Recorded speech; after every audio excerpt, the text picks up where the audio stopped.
Yaşım 60'a varınca, vücudum ağrı sarınca, dizde derman kalmayınca, ne zor imiş ihtiyarlık. Yaşım 60'a varınca, vücudum ağrı sarınca, dizde derman kalmayınca, ne zor imiş ihtiyarlık.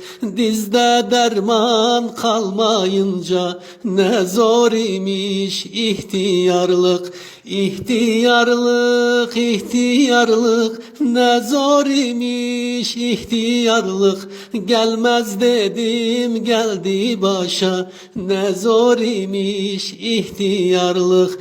Gelmez dedim geldi başa, ne zor imiş ihtiyarlık. Ne zor imiş ihtiyarlık.